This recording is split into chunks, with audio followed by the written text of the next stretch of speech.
Hey everybody, this is James Introcaso. Before we start the show, I wanted to let you know that this podcast is brought to you by Make Believe Heroes. Do you ever find yourself thinking, I need more Dungeons and Dragons in my life? If so, then you should go right now and download the new, exciting D&D podcast, Make Believe Heroes, an actual play 5th edition D&D adventure. When the world of Manumi is threatened by an unknown and unspeakable evil, 4 heroes are set forth on a quest to find a sacred grove and save the tree. Lorik Darkbolt, an elf wizard with visions of destiny. Sir Vance Oftawal, a paladin serving the will of his god and the good of the party with stoic devotion. Gem, a quirky half-elven warlock with holes in his dark past. And Kellen, a coming-of-age ranger looking to prove his worth to the world. These are the make-believe heroes. Go now to your nearest podcatcher app and download and subscribe to the show. For more information, follow the show on Twitter at MBH Podcast. The Grove is waiting. Also, I wanted to let you know that the Don't Split the Podcast Network Q&A panel at Gen Con now has tickets on sale. I put on sale in air quotes, which of course you can't see because this is a podcast, because they're free. If you're going to Gen Con, you can get a ticket for free to our panel. There are going to be lots of awesome people there. People from podcasts like Venture Maidens, Dames and Dragons. Plus, you'll expect to see me and Rudy as well in all of the various podcasts we are associated with. So go check it out. It is the Saturday night of Gen Con at 5 p.m. So I guess evening, early evening, late afternoon, whatever you want to call that. Afterwards, it's going to be followed by a shindig with a location TBA at the panel. So if you want to know where we're going to be hanging out after the panel, head on over to the panel and we will tell you. All right, let's start the show. This is Tabletop Babble. I'm James Introcaso.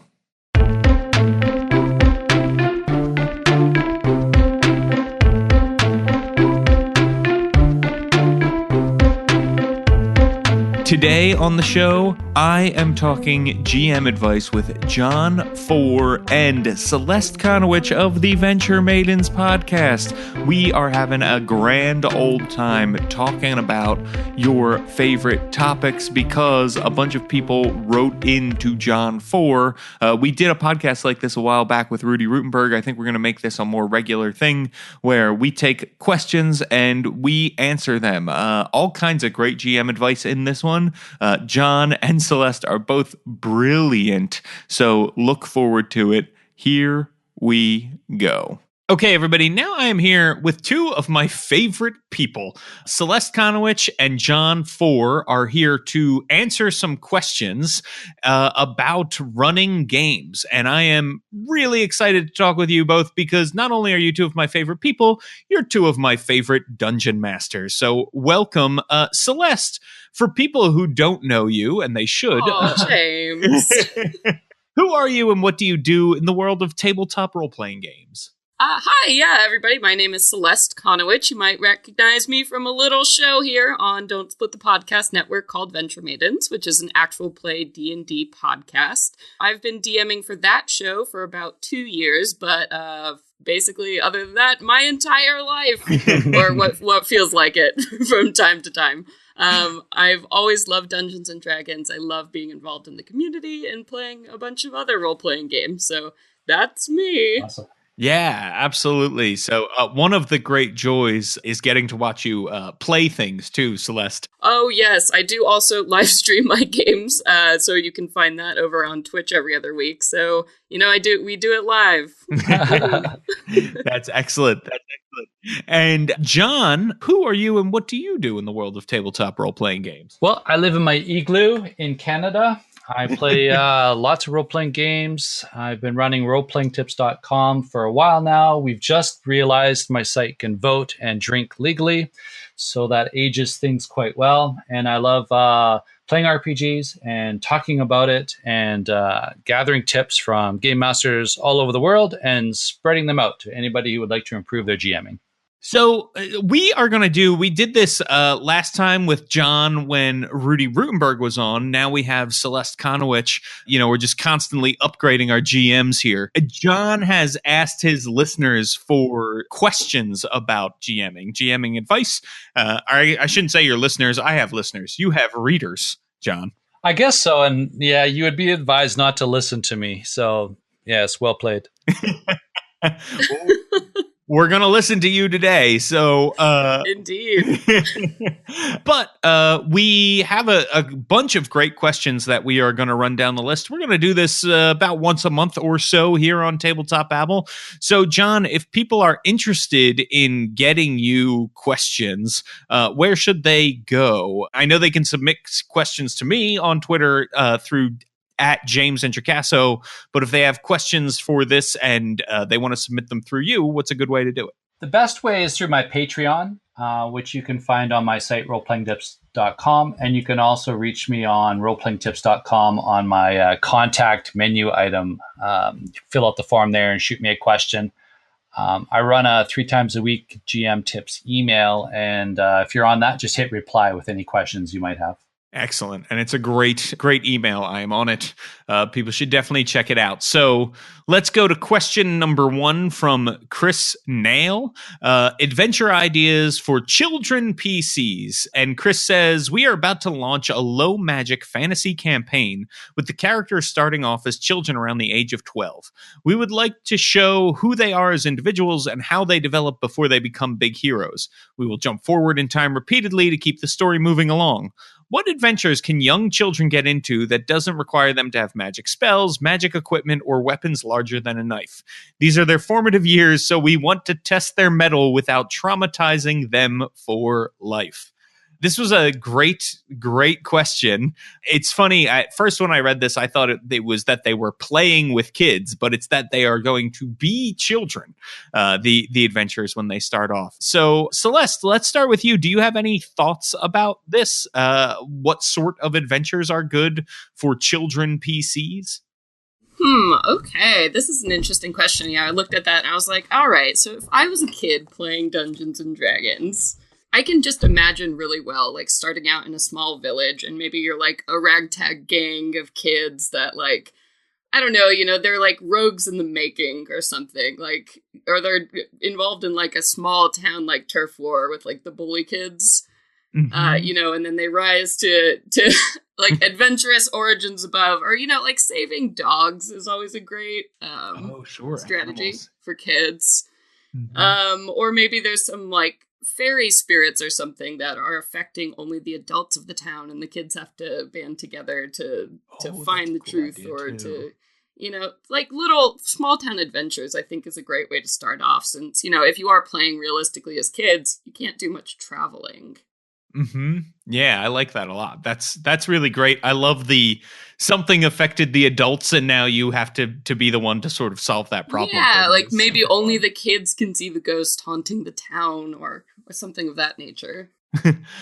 John, what about you? What advice do you have for children PCs? Well, I think if you ask my wife, I am a child, and so you just need to map out my daily adventures in trying to open doors and survive unscathed.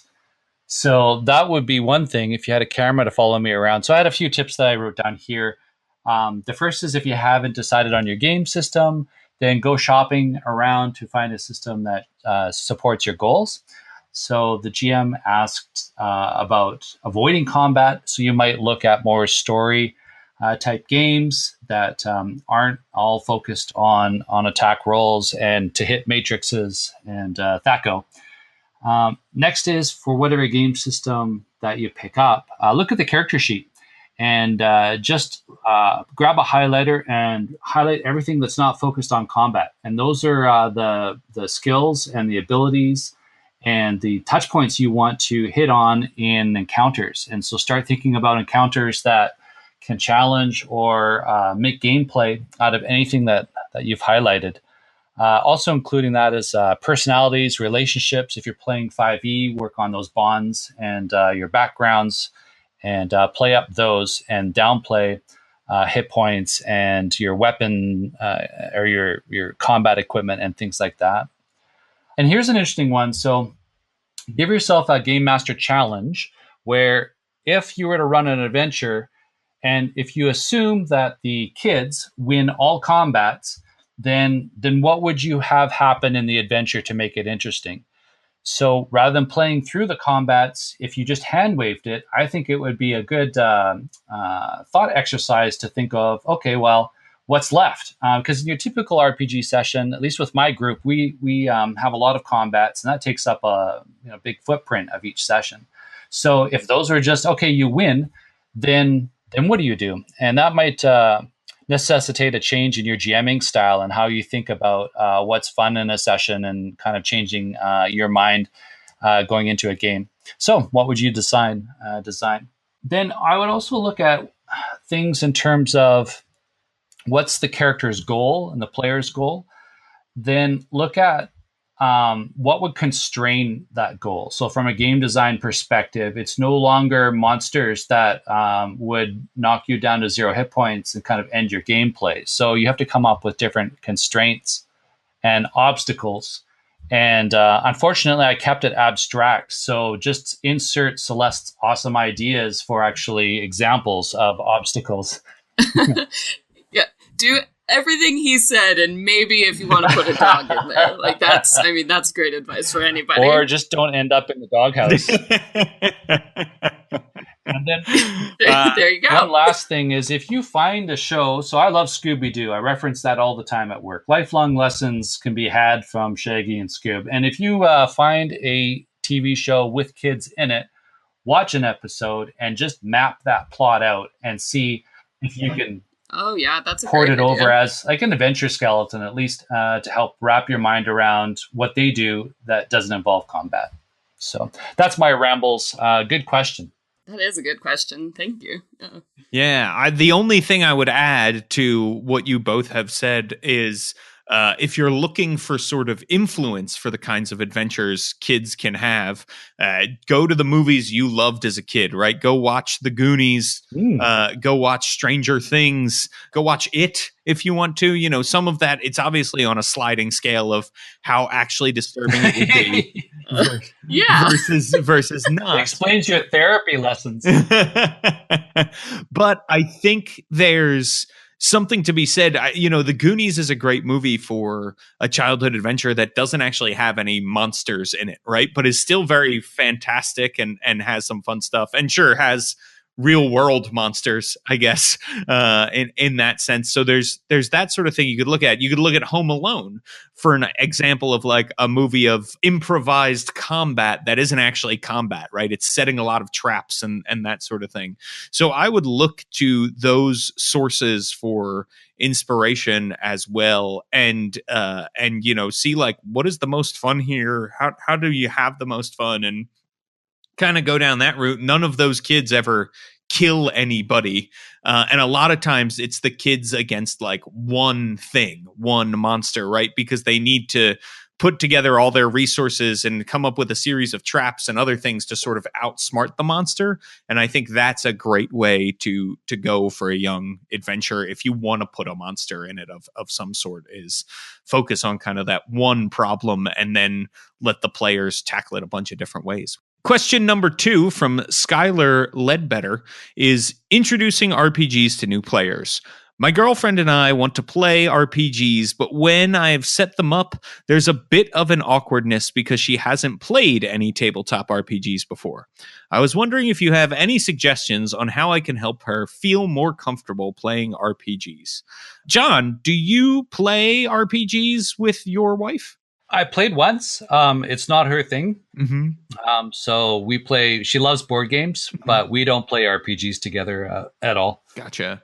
What's your advice for introducing like brand new players to the table? Yeah, so for any player, it doesn't matter your relationship with them. If they don't have an idea of kind of what's expected and they're coming to this from sort of different life histories, different experiences, then I think it's a good idea just to have a conversation beforehand and communicate what's expected. And that does two things. One, it introduces to them, what you know of RPGs and kind of how the game is played. but it also introduces what you personally see as expectations during play and what you think good gameplay is. So if you can get clarity around how the game is played and what it's all about, and then also discuss what successful play is, because there's a few different dynamics at play there. You've got a single player, you're in a relationship together, and you've got a player who's brand new to the genre or to the game itself. So how do you define success? Is it getting through an adventure? Is it role playing, like acting and portrayal? Is it just learning the rules? How do you win? Because quite often that's the mentality brought forward from other gaming experiences. In the same vein, what's a successful session and what's a successful encounter? So you're kind of drilling down into, okay, here actually is where we play at the encounter level, and this is what's going to go on, and this is why I think you'll have fun. Another thing is to take risks yourself. So if you are vulnerable, then I believe they'll slowly let their defenses down enough to enjoy themselves. So if they've heard things about the game, or if they have any preconceptions, or if they're just intimidated by the learning curve or the whole strangeness of the thing, then you get to lead by example, and you kind of get to demonstrate and show how you have fun, why you love the game so much, and the areas that you like to take the game to have as a lot of fun.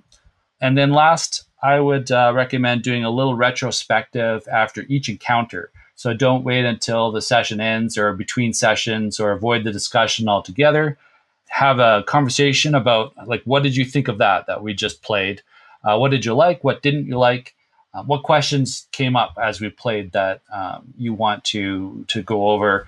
And I think by just getting that feedback loop created early on and doing it frequently, I think you get over that awkwardness stage fairly quick. However, I've been I played when I did not have gray hair. So it's been so long. I don't have that beginner's mindset. So I would love to hear what you both have to say about introducing RPGs to new players. Celeste, what do you think? Do you play with your significant other, Celeste? I don't. My partner is also not interested at all in Dungeons and Dragons, which is bananas. I know, but I have taught a lot of people over the years how to play D&D. I mean, I've taught, I don't know, it's got to be in the 30s now at this point, because there are always people, who are like want to learn how to play, but it is really intimidating to start out, definitely. And I think my best advice would be to, when somebody is new to an RPG game, also invite other people who are new to the game to participate. So it's, everybody has a friend like with them who's also learning the game. And if you surround yourself with a group of people that are all new to it, and especially, if I have a friend who's like, oh, I really want to play, I'm like, great, get a bunch of your buddies who also want to learn how to play, and I'll run a game for all of you. Because there's that certain strength in numbers, like that familiarity that comes with like, oh, we're all just learning this together. Like, it can be goofy and fun. And then if you don't have the fortunate opportunity to bring in multiple people, my best advice is to not take your first game too seriously at all. Like, throw the rules out the window, give them major victories, have outrageous non-player characters, like, just make it more about having fun than the game itself, and then they'll get hooked, and then they'll probably want to learn more about the rules as you go along, and, get into the crunchy stuff as time goes on. Mm-hmm. Yeah, I couldn't agree with you more, right, about picking a group of all new players. Picking a group of all new players makes a huge difference. Nobody likes to feel like the new kid in class, right? Nobody likes to feel like they're the person slowing down the game because we need to stop and explain the rules. But if you're doing it for everybody, or for most of the people at the table, it's very different.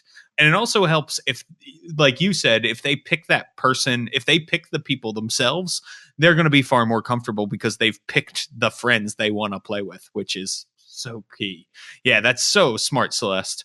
I would say, too, just to add to what you both have said, is I would also pick a system that like you're both interested in. So if this is a one-on-one game that we're talking about, one-on-one games are very intimate and very intense because it's just the two of you the whole time. So that could be very awkward. So bringing in other people is a really good idea. But the other thing then is picking something that you're going to have fun. Like there are some games that are very simple that I wouldn't start out with because they're so intense if you're playing them together for the first time. But then there's games like, there's a 2-player game called One More Thing that is supposed to be like a serialized detective show. And you're going to solve the mystery. It's just about like how you got there and you have goofy jokes along the way and stuff. That's way more relaxed, right? So look for those beer and pretzels games to start playing with, because I think that will be easier. People will feel more comfortable joking. They'll feel more comfortable saying like, oh man, like one of my favorite things about D&D is pointing out how weird the stuff we're doing is, right? And everybody laughs and it's a good time. And then the other thing I would say is if the RPG you're playing has a starter set, I would go for that starter set. The starter sets are usually written not just to ease GMs into running games, but also to ease players into playing the game. So they start with things that aren't very role play heavy, that are very simple to grasp the rules. So I would say if you're running D&D, grab that starter set because it's also a great adventure. Hey everybody, just wanted to take a quick break to let you know that this podcast is brought to you by Kobold Press, makers of amazing third-party 5th edition, Pathfinder, 13th Age, and more products.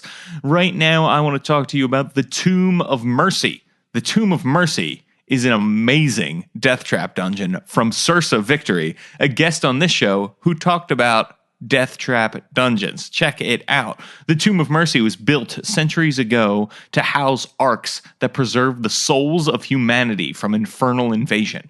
Now, you must travel to the Wasted West, unseal the tomb, and send the last ark safely on its journey. Fail, and humanity faces extinction. In the Tomb of Mercy, players compete with the GM in a race against time to see if humanity can be saved or if the fiendish servants of the hells corrupt the world. The adventure is for 8th level heroes, and it includes special timekeeping and resurrection mechanics to keep the game exciting and the pace moving. 3 printable sets of cards for use during play, 6 gates, 6 monuments, and 6 wardens. 6 new monsters and 9 new magic items created specifically for this adventure, and pre-generated 8th level characters so you can get right into the action. Prepare to delve into the Tomb of Mercy, where the horned daughter of famine and her minions await. Head on over to koboldpress.com or DriveThruRPG to pick up Tomb of Mercy right now. All right, back to the show. So question number 3 comes from Bruce Meyer, and he asks, sandbox or railroad? What are your thoughts on 2 different styles of railroad and sandbox styles of play? I have always had an issue with the way people define both of them and consider the campaigns I run a mixture of both. I usually create a set campaign with various hooks and set encounters. There's a definite goal with each different scene and various outcomes, but it usually comes together in the end for good or for worse. Players go about the game as they wish, but there are in-game consequences for avoiding certain plot elements for too long. What are your thoughts on this? And I just, I want to sort of define terms here because he's defining railroad as a style of play. I think what you're getting at, Bruce, is a style of play I would refer to sort of as more linear style of play, not necessarily railroad, but linear versus sandbox, I think is probably a better way to put it. Railroad is like you can't go anywhere. You don't really have any freedom. You're being dragged along through the GM story. Linear is more they sort of present one plot hook at a time, but you still have freedom within that story structure to act as you would act and do the things you would do and let villains get away or kill them or that sort of thing as you succeed and as the dice dictate. So with that in mind, what are your thoughts on the sort of different styles of play? I would say more linear versus sandbox as opposed to railroad versus sandbox. What do you think, Celeste? What are your thoughts here? So this is an interesting question because I've definitely met people who very much prefer like the sandbox style, whereas like I run a Dungeons and Dragons podcast, and our style has to be pretty linear for people to be able to keep up. People want that drama, but it's like anything else, you know. There are two types of video games in this world. There are sandbox games, and then there are the ones where you play along the plot. And the preference is gonna be different for every group of folks you have. And I think there should always be some kind of happy marriage between the two. So I think you're doing a great job when you say you feel like your games are like that. I think that's ideal, you know, where you have this overarching strong arc that people can always tap into or connect to. But then there is also choice built into the world. And I mean, Sandbox lends itself to being like the ultimate choice.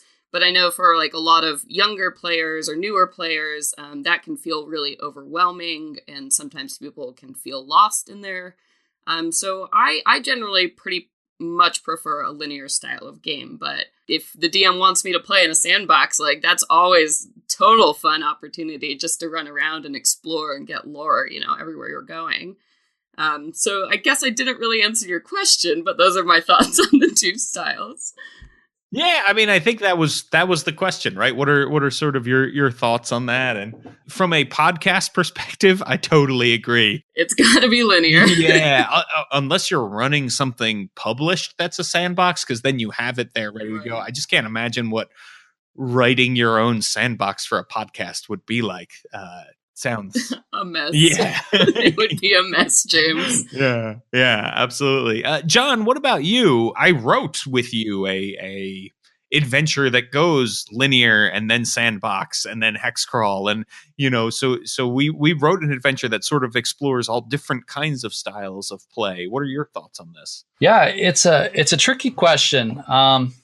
So I had the same approach as you, as I first just wanted to decide in my own mind the definition. And so what I came up with is a railroad to me is where player choices and dice rolls have no effect on the adventure or the campaign or the world. So they're basically not able to affect the game, and they're almost there for the GM's enjoyment. The GM, I just had this experience at a convention on the weekend where it felt like the GM had this story, and we were his lab rats to see how his story turned out. And then when things weren't going according to plan, he would make decisions on behalf of our characters and have our characters take actions. So to me, that's railroad. And the first thing I would do is ask what your players want. So have a conversation, especially if they're experienced with RPGs or have played before and kind of can describe their preferences.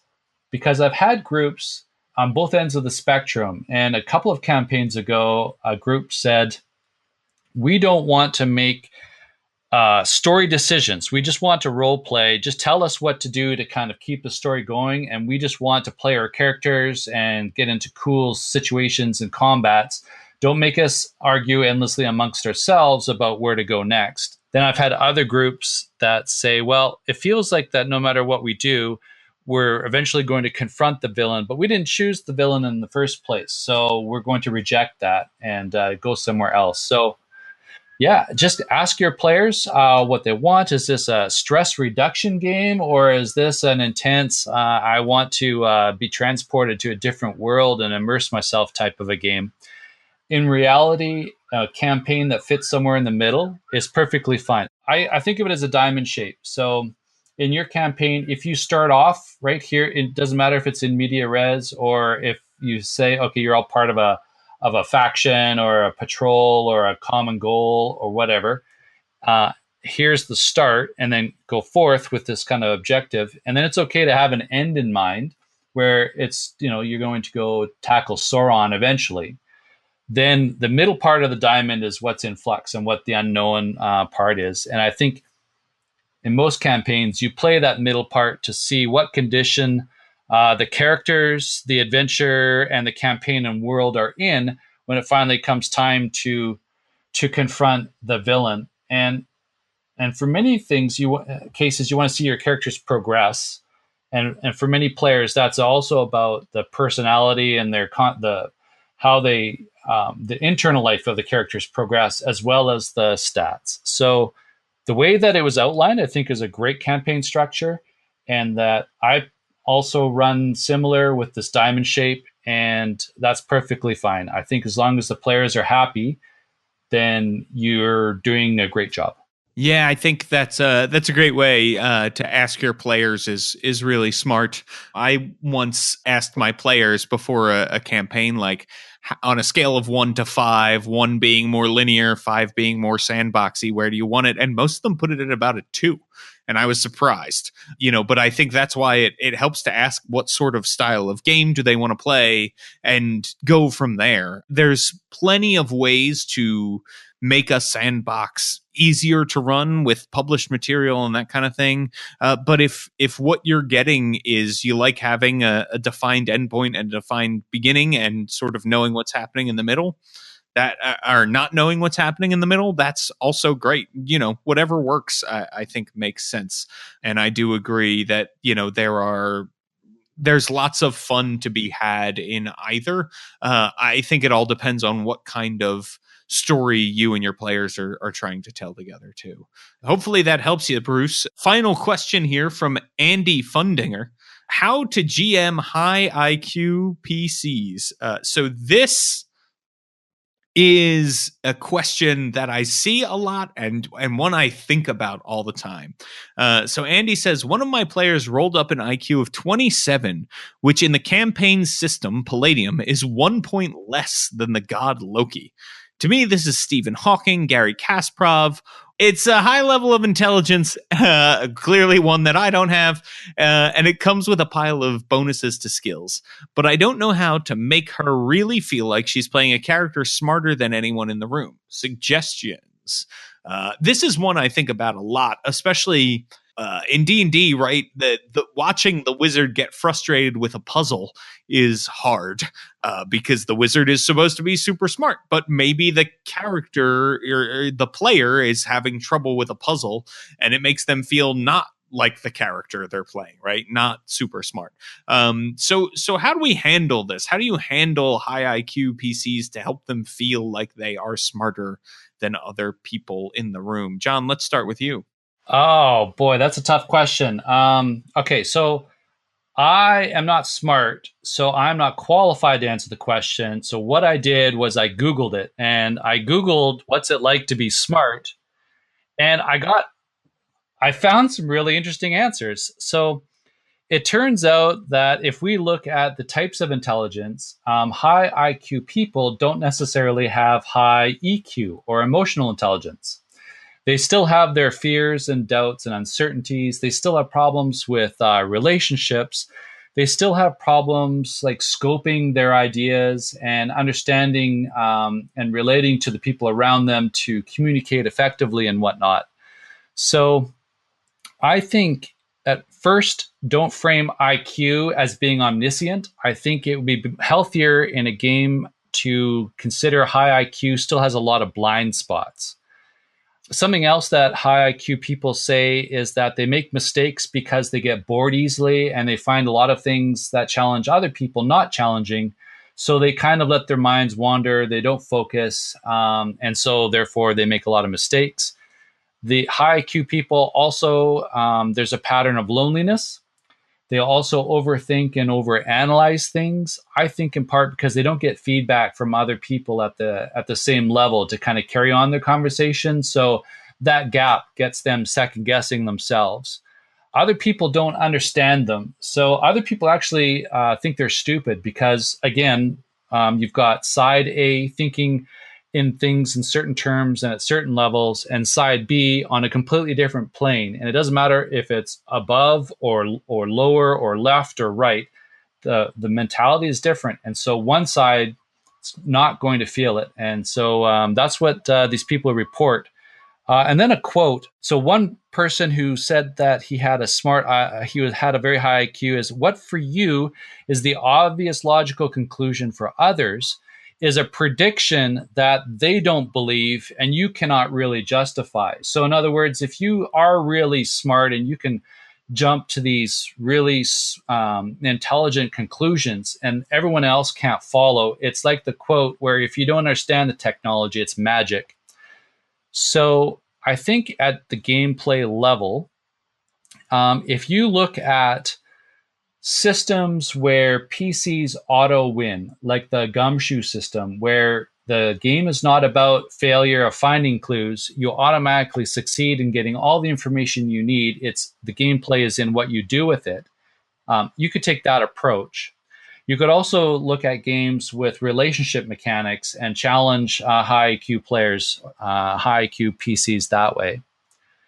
Everything external to the PC, if you consider that as possible points of failure, then you can challenge high IQ players that way. So, for example, in D&D, out of the box, spells and feats are automatic.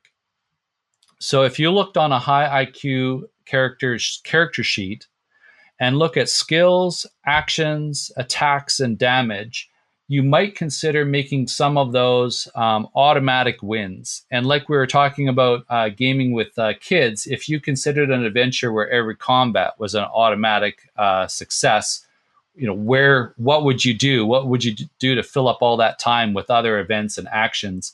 You might consider looking at changing the character to automatically succeed at certain things and challenging them with their blind spots and the things that they're not good at to maintain balance.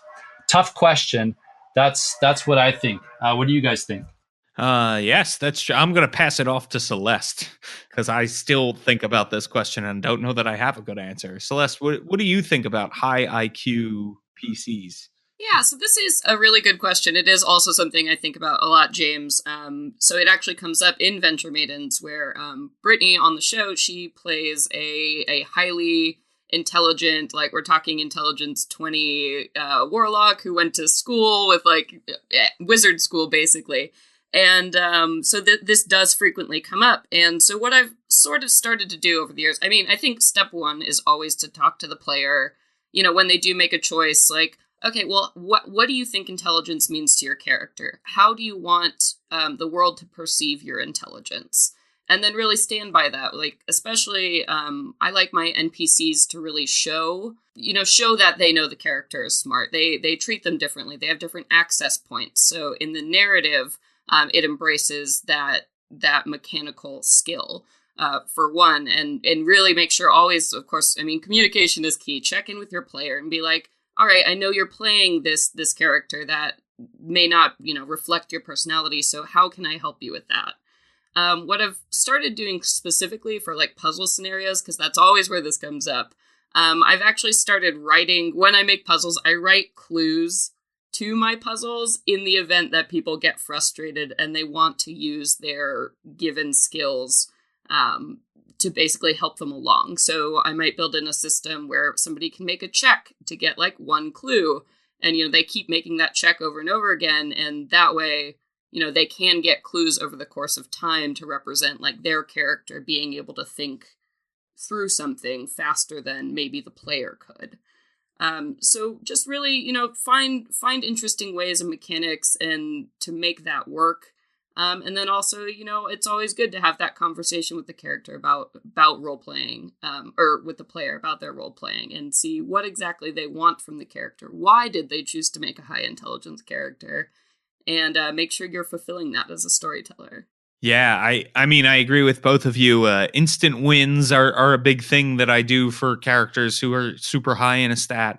And then also the way they're treated by NPCs, giving out clues during puzzles for making checks, I think is huge and really goes a long way. And certainly talking with the player and saying, what is it? How does your intelligence present itself, right? Because some players might want to be like a Sherlock who's kind of a jerk to everybody and treats them like they are inferior beings, right? And some people want to be a kind-hearted, intelligent individual who's more like a wise Merlin-y type who's teaching people the right thing and taking them under their wing, and then using that in the presentation of things, right? So if somebody is more like a jerk, you can say to them like, oh, you're here and you're visiting this wizard and they're showing you the spells that they've made, and they're cute, they're fine, you've definitely done better. Or right, the other way to present that, if somebody's sort of taking that in a different way, is you see a lot of potential in this person, and you see ways that you're able to help them out and guide them and that sort of thing. And so it is all about knowing how they want it to manifest and finding the opportunities to play with that, in addition to giving them, the hints and the I wins and that sort of thing. So I totally agree with both of you, and can't wait to play a wizard in one of your games. Hey, I had two things come to mind while I was listening to your both your excellent answers. Two mechanics from games that I've played recently that maybe would help. Maybe house rules for D&D if you're playing D&D. The first one comes from Night's Black Agents, where you can run flashbacks. And so flashbacks, when you trigger that, you explain how it is that you come prepared for this situation, even though as a player you didn't write it on your character sheet and you didn't know what the situation would be. But instead you would say, oh, well, here's the A-team scene of building and gathering and whatnot. And so I just happen to have the exact thing I need to solve this or to get past to the next step. So perhaps you have a flashback mechanic for high IQ PCs. Another one is from Blades in the Dark. And so I played that for the first time on Saturday, and that's a really neat game. And it has a mechanic called Deal with the Devil. And the game master can offer the player an additional dice. So if it was D&D, it would give you advantage. You could just give the player a D20. And it comes with a string attached. And that's where the Deal with the Devil comes from. So the GM says, okay, I'll give you this D20 to improve the odds of success because your character is really smart. But the villain hears about your plans, or this complication will arise. And then the player can choose to have that greater chance of success and have the complication happen, or just rely on the luck or the chances based on the character sheet. So maybe some mechanics from other games could be house ruled in to facilitate super smart characters. Nice. Yeah, that's actually a great idea. And both of those games are great because of their flashback mechanics, among other things. That's actually a really, really smart way to do it. I also I like to Batman people so that when they're making an investigation check, you might give a high intelligence character, when they succeed on a intelligence-based check, a little bit more because of their high intelligence too, right? So like, if somebody's making an investigation check in D&D, if they have average intelligence, when they succeed, they notice the clues, and then it's up to the player to put it together, kind of what's happened here. But you might tell a high intelligence character, hey, because you see these things, this is exactly what happened, and sort of play that out for them like in a flashback, right? So I think that is going to do it for this episode of Tabletop Babble. But before we go, where can people find you, Johnn Four? In Alberta. Or on roleplayingtips.com. Ah, excellent. Alberta's pretty big. It's a wide area to search. So roleplayingtips.com. You should definitely check it out, where you can pre-order the Demon Plague, an adventure 1 through 20, 5th edition D&D adventure that John and I wrote together. And Celeste, where can people find you? Yeah, well, thank you so much for having me on, everybody. My name is Celeste Conowitch. You can find me on Venture Maidens podcast, which is on Don't Split the Podcast Network. So if you like my stuff, you want to hear me DM put my words into action, check out the Venture Maidens podcast. We publish new episodes every other Sunday. You can find them on iTunes or wherever podcasts are free. Then you can also check out the live stream of our games on Twitch every other Wednesday. So yeah, check out for more details at Venture Maidens on Twitter. Yes, it is in excellent actual play, one of the best you will ever hear. So check it out. And thank you both so much for joining me today on Tabletop Babble. Thanks, James. Hey, everybody, that was super awesome. We are going to continue to do this thing and answer your questions. Plus, Tabletop Babble is still a new show, and you can help us grow by heading on over to iTunes, leaving us an iTunes review. It will help other people find the show. Even if you hate Apple, even if you don't use iTunes, odds are your podcatcher app uses the iTunes algorithms to rate and recommend podcasts to other people. So please, please, please create a free iTunes account. Rate us, rate all of the other podcasts you love. They will be so grateful for it. It's a great way to support a thing you get for free by spending no money yourself. And if you leave us a 5-star review, I will read it out loud, credit you, and you can make me say anything you want in that review because I will read it verbatim, like Storycraft RPG. Storycraft RPG says, a must for your playlist. A review from Storycraft RPG Podcast. James's dedication and love for TTRPG is second to none, and it shows in the incredible quality of this podcast. I listened to James when he was on the Tome Show and followed him here. This show has a great diversity in topics. Never boring. Advice, interviews, ideas, news, it's all here. I've learned a ton from listening to every episode. Tabletop Babble is a must-have for your playlist. Well, thank you so much, Storycraft RPG. It is great to hear from another awesome podcast. I think I will need to get up on there and go rate and review Storycraft RPG. Thank you so much for this review. It was really nice. People, if you're interested in what I'm doing in game design, and let me tell you, there's going to be some big old announcements coming in June. Follow me on Twitter at James Introcaso and check out my blog, worldbuilderblog.com. Seriously, some really, really cool stuff that I can't wait to share.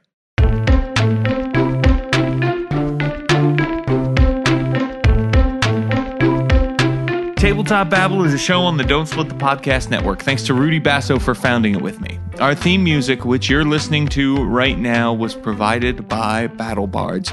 Don't forget that RPGs are like sex. Make sure all your kids and pets are occupied before you get down to business. Hey everybody, just wanted to let you know that this podcast was brought to you by Code 2050. Code 2050 is a lightweight rule set extension that gently layers onto the 5e system without changing a single existing rule. Keeps everything you love about the greatest role-playing game, the combat, the races, the monsters, the magic, and adds tech, drones, cars, computers, guns, explosions. 2050 loves tech. Everyone has a smartphone and everyone has basic computer skills. Some kick it up a notch, bending technology to their will by becoming hackers. Hackers? Yep. 2050 has those. In fact, they've added 3 new subclasses to every 5e class. That's 36 new subclasses in all, plus many have a uniquely modern bent, like the Hacker Rogue and its custom rig, or the Urban Ranger and its adorable drone companions, plus a hyperactive monk who does parkour, a smooth-talking bard whose fingers are faster than their mouth, and a bulgy barbarian with a bad case of roid rage. You want to use guns? Of course you do, and Code 2050 has them. And they've got amazing rules to go along with them. You should check it out. This is our actual play this month on DSPN Presents. They are doing a Kickstarter right now. Head on over to legendarypants.com/DSPN to check out this game, which I got to play. You can hear me play it with Rudy and Noelle from Dames and Dragons and Cindy Moore, who is an amazing game designer. Check it out. Matt Stanford ran it all for us. It is such a fun game. It was a really, really fun system. Go to legendarypants.net/DSPN. That's legendarypants.net/DSPN to learn more about the world of 2050. You can check out resource documents and go to the Kickstarter page. This podcast is also brought to you by Dice Envy. DiceEnvy.com brings cool new dice to your door without breaking the bank. You can buy dice individually or get a dope subscription box. There are two kinds of subscription box. Mystery Micro Dice Box, available for $5 a month. Get yourself or someone you love a nerdy little gift. Every month, one die arrives at your door. How many sides? How large? What are they made from? That's a mystery. Or the original monthly dice box, 5 to 8 dice arrive at your door every month. It is really, really, really awesome. You are going to want to check it out. They've got all the dice you can imagine, made from acrylic and metal and all kinds of awesome, sweet colors. Check it out at DiceEnvy.com, and the wonderful folks over at Dice Envy have offered an exclusive promo code for listeners of the Don't Split the Podcast Network. Use promo code DSPN10 for 10% off your first order. That's promo code DSPN10 for 10% off your first order. DiceEnvy.com, because you can never have too many dice.